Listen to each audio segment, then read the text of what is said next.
What do you think of cremation?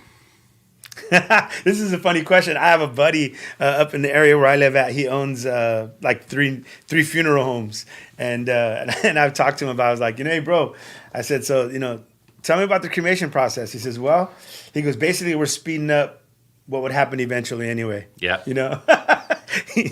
We're basically speeding it up. And then I asked him, I said, yeah, dust to dust, ashes to ashes, dust to dust. And so I asked him, I was like, well, so this might be a morbid question, bro. I said, but how long does it take for a body to burn? And he said, it depends on how big the person was.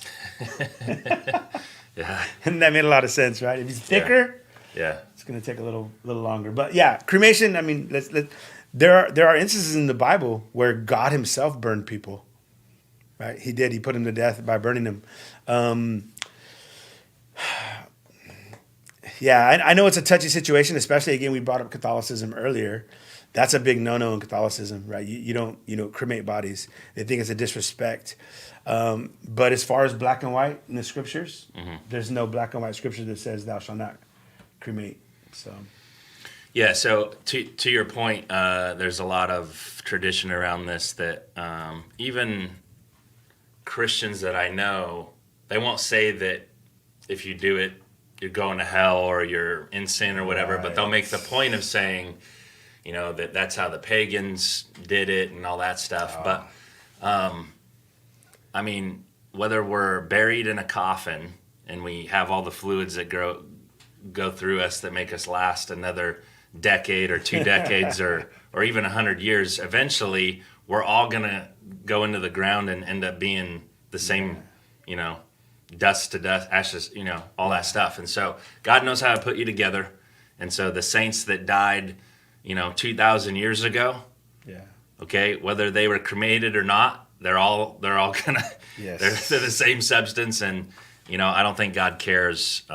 He knows how to he made you, he's going to put you back together in your new body and all that stuff. And so, right.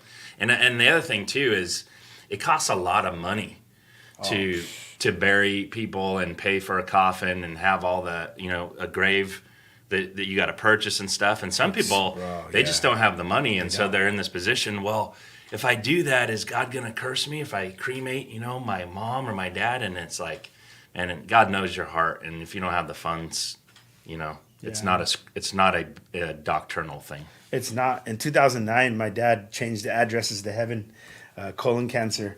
And when my dad was sick and, we knew that he was going to be, going home with Jesus, I said, okay, Pops, I sat at his bedside. I said, we're going to make some arrangements. And this is what my dad told me, Matt. He said, go cheap. Go cheap because he knows, like you said, bro, it's expensive. Yeah. And he didn't want to be a financial burden to his family. And so, yeah, man, that's what I say too, man. I mean, I told my family, I said, when it's my time to go, don't have no big expensive funeral. Instead, take that money and give it to my kids, give it to my grandkids. I'd rather have them have it than the funeral home. Yeah, totally. Right? Man, I don't care. I'm going to be up in my mansion in heaven praising the Lord, man. I don't care if it's ashes or whatever. I'm out of here. I only care where my soul calls home. Exactly.